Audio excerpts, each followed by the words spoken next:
Sinema Radyo. Aziz dinleyiciler, Dost Sinema rubrikasına keçid aldıq və bugün qonağımız kino rejissor Samir Kərimoğlu'dur. Samir Bey, xoş gəldiniz. Xoş gəldiniz. Necəsiz? Çox İşləriniz necə gedir? Çox yaxşıyam, çox işlərimiz də çox yaxşı gedir. Dünənlərdə çəkilişdəydik.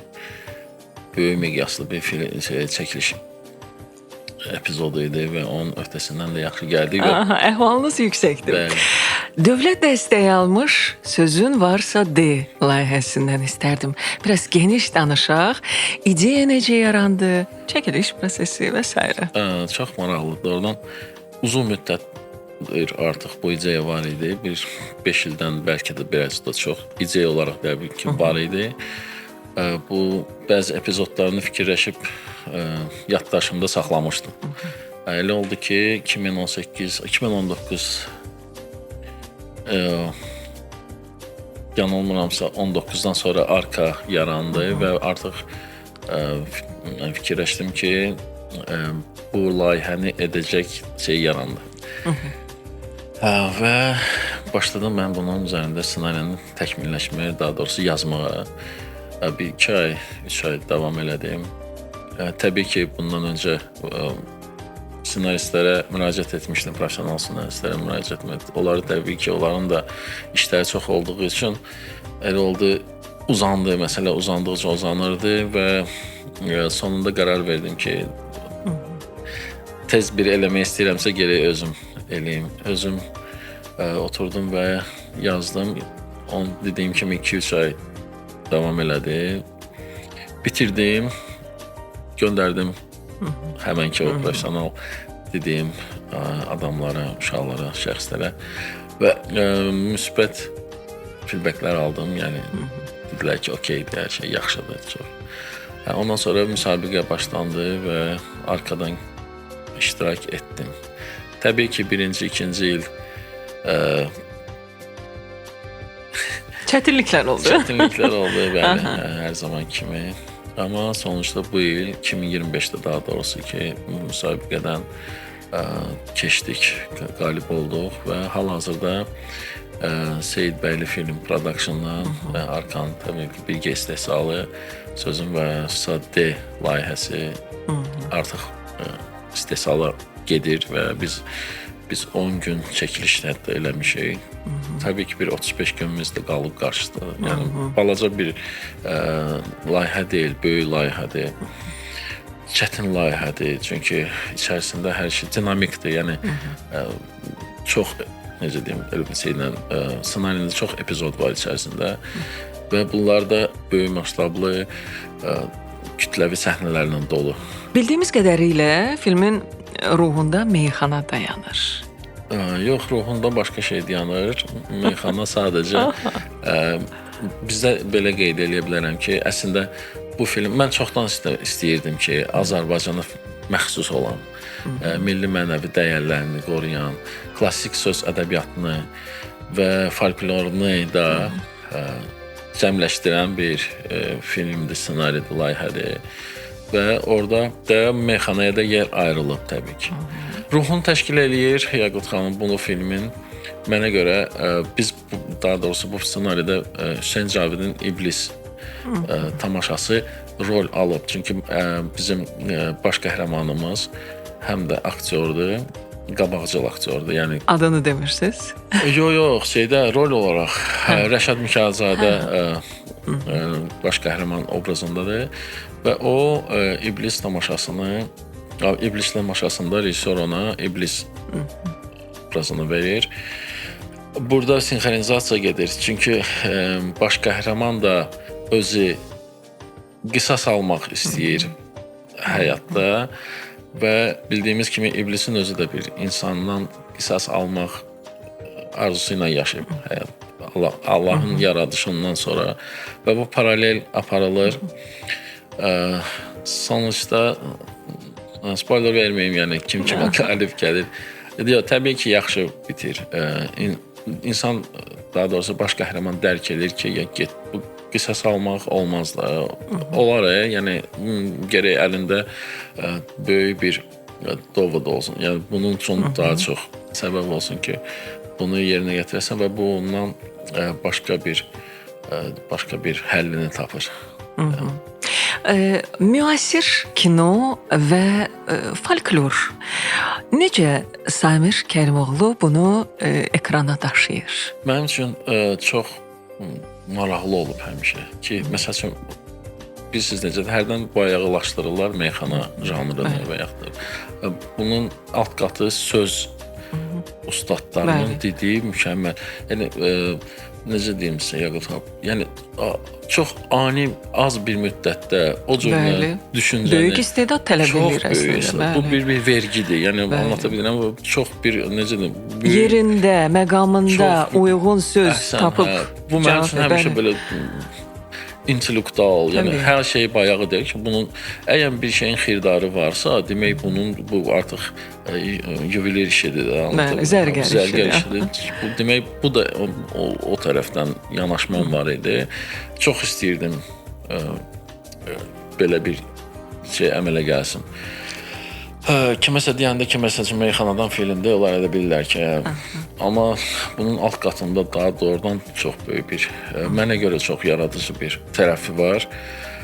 Ona görə də hal-hazırda işlədiyimiz zamanda da bizim filmdə hansı ki yazılıb meyxanalar və o sözlərə diqqət eləyəndə nə gözəldir də. Çünki biz indi özəl olaraq işləyirik, heç bir meyxana göstərir və ustadlardan, yəni ki, hal-hazırdakı yaşayan uşaqlardan, istedadlı uşaqlardan və onların söz yazılmış qabiliyyətini görəndə heyrətə gəlsən ki, yəni necə ola bilər ki, uşaqlar bu ki, və mən çox sevinirəm ki, doğrudan bu mesajı verə bilirik və bu ənənəni qorumaq üçün bir yüksək səviyyəyə qaldırmaq istəyirik. Ekranda biz məşhur simaları görəcəyik. Yox, görməyəcəyik. Məşhur aktyorlarımızı görəcəyik, amma meyxana ustadları yox. Xeyr.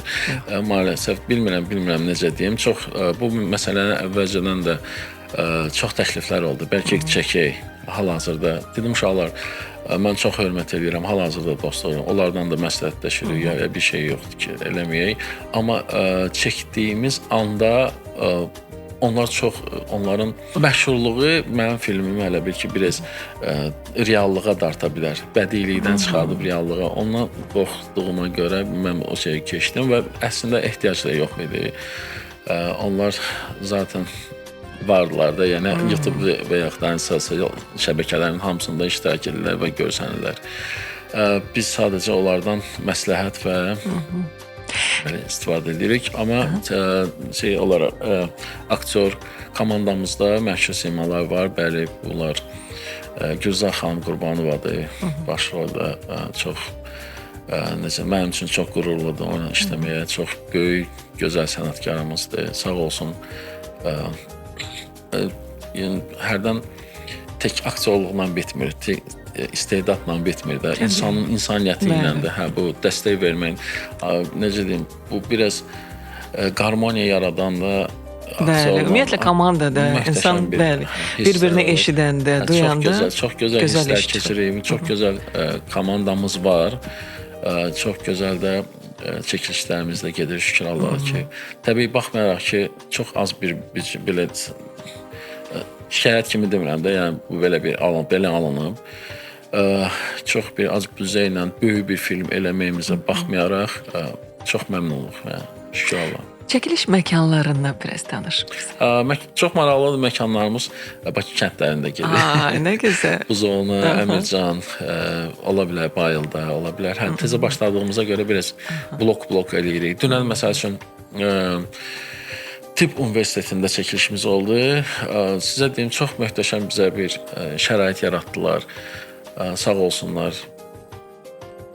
Baba belənçinə sonra deyim, teatrlarımızda olacaq çəkilişlərimiz. Musiqa mediada və az dramada. Onlarla da artıq danışmışıq. Onlar da bizə artıq münasibət çox yaxşı göstəriblər. Düzdür, hələ biz çəkiliş eləməmişik. Gözləyirik biraz azalsın da onların da işləri. Milli kolorit deməli hiss olunacaq. Mütləq. Artıq hiss olunur, artıq baxırıq materiallarımızdan hiss olunur. Çox gözəl musiqimiz olacaq. Azərbaycan ruhuna xas. Mən istəyərdim elə komandadan biraz danışaq, operator, siz Musiqini demişkən qeyd edelim. Bəli. Hə, bizdə bəstəkar İlham Rəhimov və Nazim Məmmədov olacaq, iki şəxs və keçək komandamızda əsas qeyd elədim Seymur Seyidbəyli filmin baş prodüser olaraq o productiondan verilmişdi layihə. Ondan sonra icraçı prodüserimiz Hacı Ağa Qurbanovdur. Operatorum daha bundan öncə işlədiyim layihədə Torbağı Sanlı Yaşayasan filmində birgə işimiz var idi. İmanovdur. Çox gözəl operatordur. Çox gözəl film duyumu var. Yəni baxın, mən həmişə ayırmışam kateqoriyaları. Yəni sinematik operatorun öz funksiyası var. Reklam üçün reklamdır və ya sosialdır. Çox maraqlı bir də toy üçün də toyda deyəlim ki, bunlar ayrı-ayrı bir hətta televiziya üçün də televiziyadır. Bu maraqlıdır ki, operator, hamısı operator, hərəsinin özünü yerlərini dəyişdirdiyin təqdirdə ola bilər ki, işləməsinlər. Yəni şey olaraq işləməsinlər. Bu istədiyi almıyor. Baxmayaraq ki, adlı sanlı televiziya operatorudur, kinoda olmasın. Və yaxud ki, kinodakı gedib televiziyonu işləyə bilmir. Hərəsinin öz funksiyası var və görüntü qabiliyyəti var ki, sinematik olaraq imanda bu çox dəyər verdiyim bir tərəfidir. Ondan sonra rəssamımız çox dostum, hətta Sabuhi Atababayevdir, yəni tanımış artıq neçə illərdir.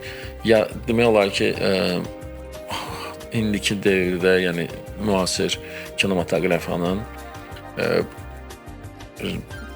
rəssam, quruluşçu rəssam olaraq Sabuhi bir nömrədir mənə görə də və mənə elə gəlir ki, hamısına görə. Geri qalan başqa uşaqlarımız da var, yəni sadalı. İkinci rejissorumuz da Elmardır, Murad müəllimdir, prodüserumuzdur. Qrimdir, Sədadır, Sona xanımdır, assistentimdir və beləsinə uşaqlar. Yəni komandamız çox möhtəşəm. Mən uğurlar diləyirəm öncədən. Və nə vaxt təqdim olacaq təxminən? Biz əslində fikirləşdik ki, ola bilərdi ki, dekabra eləyək, amma sonra Rəşad Əzizovla arka ilə məsləhətləşdik ki, gəlin bunu eləyək. Baxın, bizdə film bir ayı əhatə eləyir, mart ayını ki, bu 4 çərşənbəni bir qeyd elədiyim kimi Novruz bayramı ərəfəsində və 4 çərşənbəni əhatə elədiyinə görə biz də fikirləşdik ki, bəlkə də elə bayrama nisbət 2027-ci ildə bunu biz tamaşaçılara təqdim eləyək. İnşallah. Samir bəy, biz nə etməliyik ki, bax, film lokal olmasın? Yəni, məsələn, dünya tamaşaçısı üçün Samir Kərimoğlunun filmi maraq yaratsın. Nə olmalıdır orada?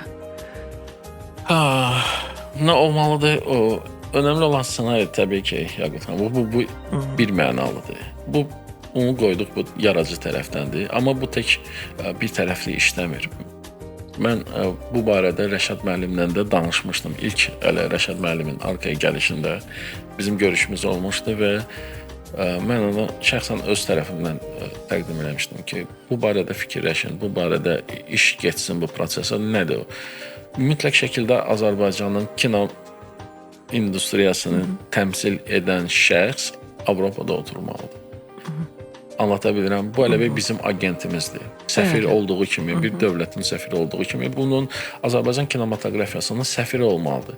Bu Azərbaycanda olmaya da bilər. Hətta da olmamağı daha yaxşıdır ki, çünki onların özünün bir güvən tərəfi olmalıdır ki, məsələn, Almandır, Fransızdır və ilaxırı deyəlim ki, yüksək festivalları təmsil edən. Bəli, bizdə uşaqlarımız bu gedirlər, iştirak edirlər, amma bu çox cırmaq-cırmağına, bu biraz uzun proses alır, yorulur adamlar, ikinci dəfə gedmək istəmir və bu şeydir.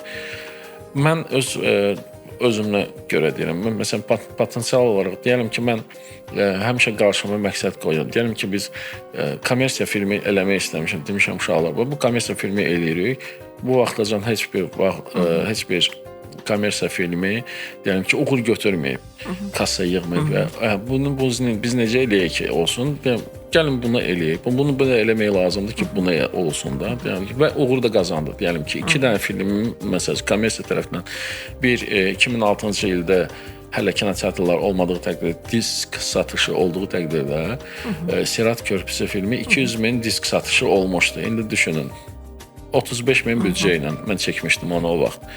eyni istinin də 2014-cü üstündən 8 il sonra 2014-cü ildə eyni bizə demək 35 min manata çəkildiyimiz, amma komandanın özünün yenə də hamısının bir yerə vurduğuna görə ki, uğurlu alındı.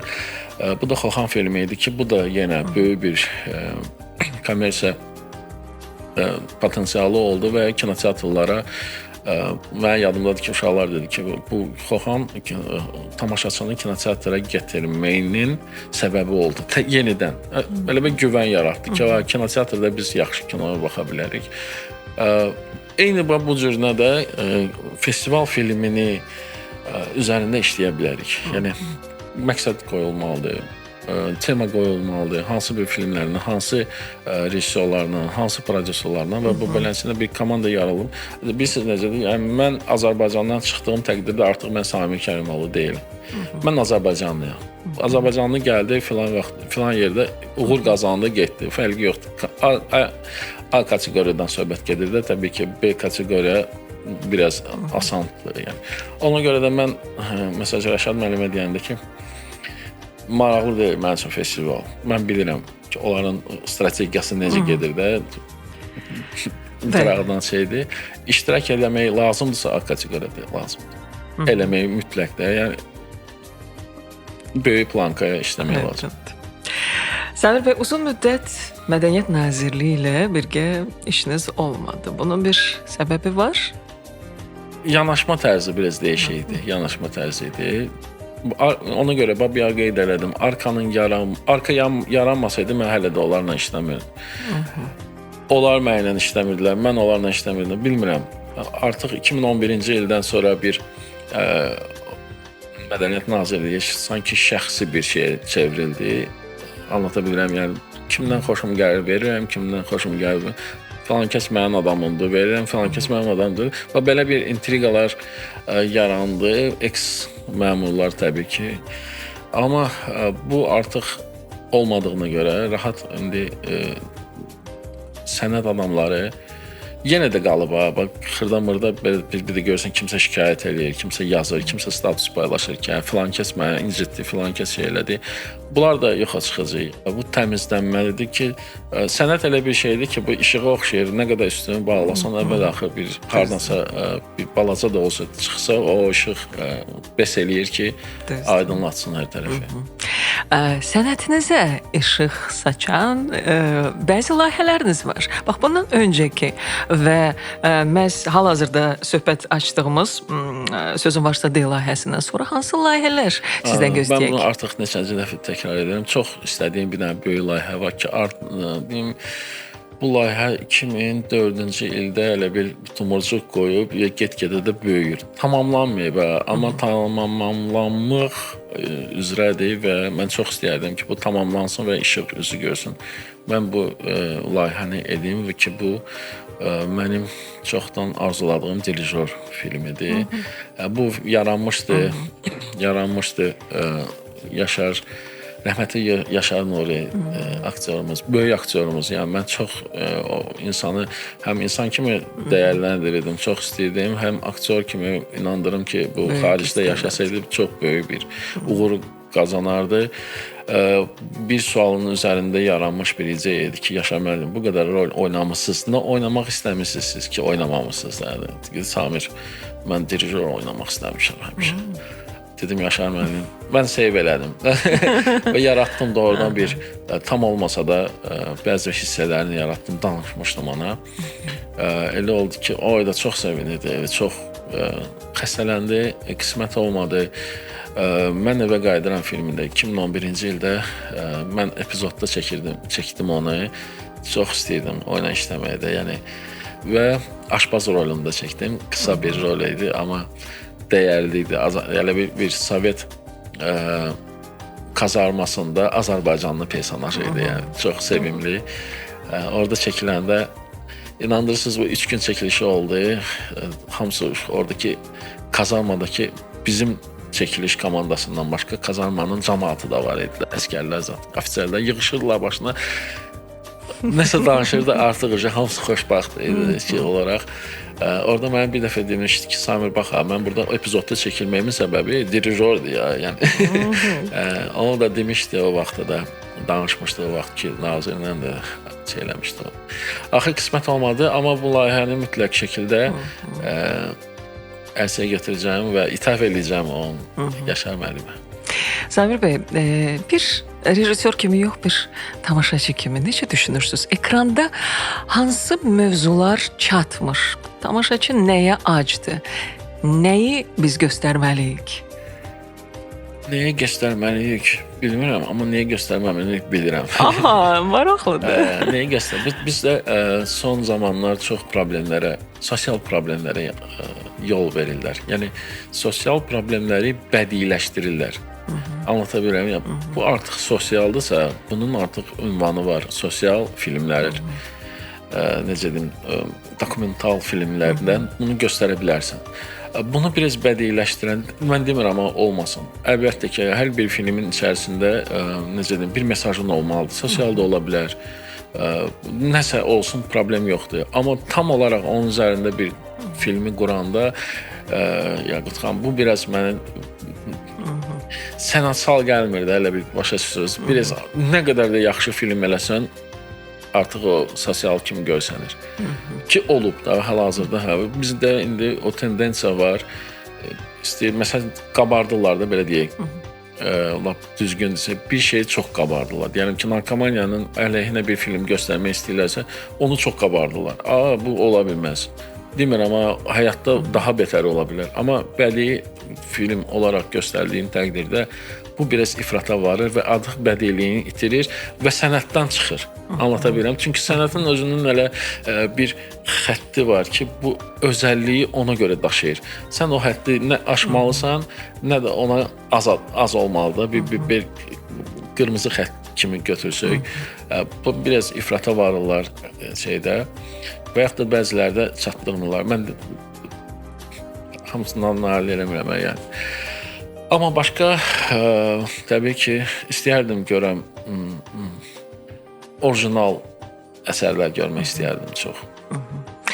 Özəllikdən. Çox üzr istəyirəm. Bu tək Azərbaycana deyil, aid deyil. Yəni, bu, hətta indi Hollywood filmlərinə baxanda da artıq 10 dəqiqədən sonra baxmaq istəmirsən. Çünki bilirsən sonda nə olacaq və artıq gördüyünü görmüsən. O qədər çoxdur ki, məlumata, yəni film baxımından. Artıq sana, mən bunu görmüşəm də falan filmdə, daha yaxşısı var idi. Niyə bir də sən baxım, vaxtımı itirim? Vaxt çox önəmli bir faktora çevrildiyi üçün artıq gərək onu qarşısındakı tamaşaçının vaxtını dəyər verərək işini görəsən. Samir bəy, özəllikdən danışdıq. Samir Kərimoğlu, rejissor olaraq sizin özəlliyiniz nədən ibarətdir? Nəyinə fərqlənirsiniz? Onda mən elə bir, məsəl üçün, komandamın dilindən deyim. Mən heç vaxt əsəbləşmirəm. Doğrudan. Heç vaxt əsəbləşmirəm. Bu tək çəkiliş məkanında yoxsa? Heç kəs mənim səsimi yüksəldiyini görməz və yaxud da mənim kiminləsə pis danışdığımı. Təbii ki, bu bir şey kimi təkəbbürdən kənar özüm də eləyəm, orijinalda da eləyəm. Amma set özü vadar edir insanı dəyişməyə. Çünki elə bir məqamlar olur ki, yenə də qayıdıram vaxt məsələsinə. Bizim vaxtımız çox məhduddur da. Və həmən o məhdud saatlarda, saniyələrdə hiss olunur maddi tərəfə. Anlata biləyim. Yəni, artıq bir günləri mən bu hissəni, bu epizodları çatdırmasam, getdi, bir dənə də əlavə gün olmalıyım. Bu artıq büdcədən getdi. 2 qat itirirəm. Həm vaxtımı, həm pulumu. Həm də ki, o şeyə də münasibət dəyişə bilərdi. Buna baxmayaraq, yenə də sakitçiliyim məni onunla həll eləyə bilir. Mən, necə deyim, mən özüm buna inanıram deyə belədir. Yəni, bunu oynamıram deyim sən ki, sakitçilik. Uşaqlara da deyərəm, sakitçilik onsuz da olan olacaq, fərqi yoxdur. Oldusa bunu yaxşı tərəfə mütləq qəbul eləmək. Bir də gördüm də, şükür Allah, məsəl üçün deyim, 25 il demək olar fəaliyyətimdə, rejissorluq fəaliyyətimdə burada hər şey daxildir. İstəyir reklamdır, istəyir klipdir, istəyir filmdir. Çəkiliş müddətində heç vaxt demək olar ki, məndə təxirə salınan bir şey olmayıb. Nə gözəl. Olmayıb. Yəni şükür Allah. Bilmirəm, bəlkə də yadımdadır. Olsaydı yadımda olardı, düzdür. Hər şey vaxtında. Yolunda gedməyən çox şeylər olub. 100%. O momentində sakitçilik saxlamaq məcburiyyətindəsən ki, sənin bir dənə impulsun bütün komandanı dağıda bilir. Yəni dolur o sanki içindəki aktyorlar əl-əl xüsus. Məsələn, dünənləri ikinci rejissorum elə onu başa sardım. Deyirəm, aktyorla işlədiyin təqdirdə, üstündən qışqırdığın təqdirdə bitdi işi. O sənə texniki yaxşı oynasa da, o sənə energetika verməyəcək. Yəni bu energetika kino, yəni onsuz da sənət energetikadır da. Yəni mənə görə. Çünki bu enerji ilə insan qidalanır və tamaşaçı ötürür ki, tamaşaçı oradan müsbət və yaxud da mənfi. Burada aktyorla işlədiyi və yaxud da onun üstünə qışqırdığın və yaxud da kobud rəftarın onu artıq hər hansı bir kompleksə salır. Və o komplekslə bu günlər yenə də deyirəm, yaxşı addaça verə bilər sənə, yaxşı texniki göstərə bilər, amma bütün film boyunca o həmən enerjini daşıyacaq, o artıq sənə başqa bir insan kimi.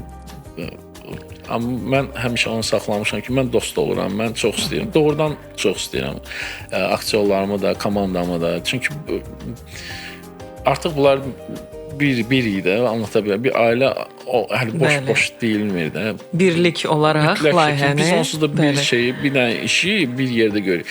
Yəni sabahlar deyəcəklər ki, rejissor işi yaxşı idi, aktyor işi pis idi və yaxud da tərsinə də başa sala bilirəm. Yəni deyə bilməz. Dediyim təqdirdə artıq orada film yoxdur da. Məsələn, hansısa bir filmə baxsan deyirsən ki, bax burada rəssam işi mükəmməldir. O deməkdir ki, o birisilər yaxşı deyil. Anlata bilirəm. Burada gərək hamısı tamamlansın ki, tamaşaçı da yaxşı bir film görsün. Ən birinci mən özüm. Yəni mən özüm tamaşaçı kimi görmək istəyirəm. Məsəl üçün 2014-də çəkdik. Kommersiya yanaşmaydı da, düzdür Yaqut xanım. Demək, yenə də deyirəm, biz bunu məqsəd qoymuşduq ki, biz film çəkək, güldürək və gülək. Mən çəkə-çəkə gülürdüm artıq özüm. Anlata bilirəm və proses gedir, gülürəm.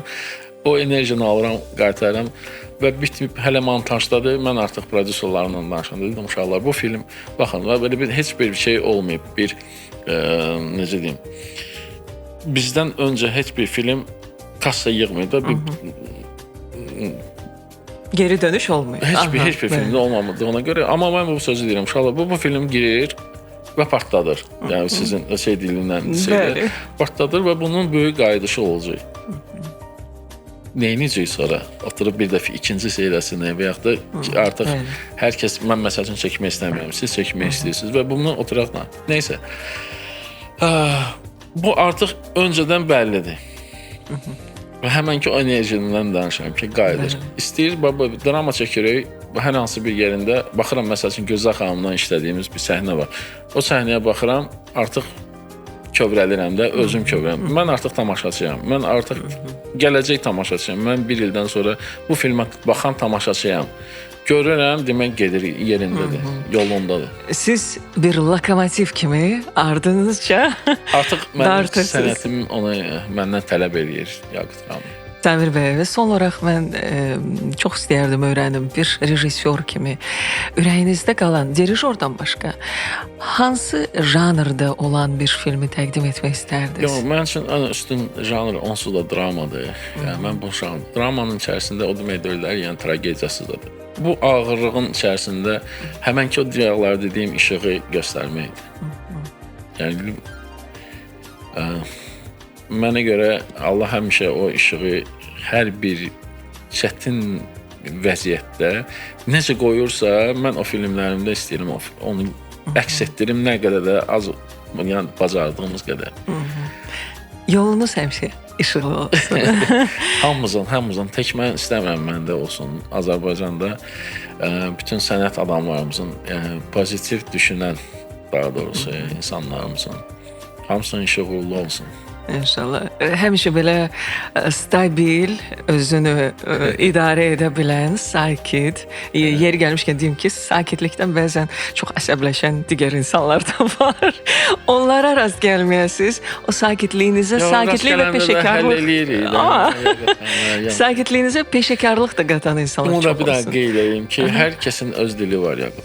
Hər kəsin öz dili var. Yəni bu getdikcə biraz mən yaşada olduqca da bunun da tam əmin oluram ki, yəni fərqi yoxdur. Bu kimin üçünsə bu o qədər zalım və yaxud da hər hansı bir xoşa gəlməz bir cəhətlərinə malik olan bir insanın özünün də dili var ki, o ilə də danışmaq olar məncə. Amma onu da tapmaq üçün öncə insan özünü yaxşı tanımalıdır. Mütləq, hə, mütləq. Necə ki, mən hiss edirəm siz özünüzü yaxşı tanıyırsınız. Özünü tanımamaqdan başqa nəzərə almalıdır ki, bu insan başqa insandır. Yəni bu görmək istədiyi kimi deyil də. Hər insan elə sən istədiyin kimi olmur. Sən də onların istədiyi kimi necə deyilsənsə, onlar da eyni dərəcədə beləsə bir baxış açısı olsa rahatlaşarlar.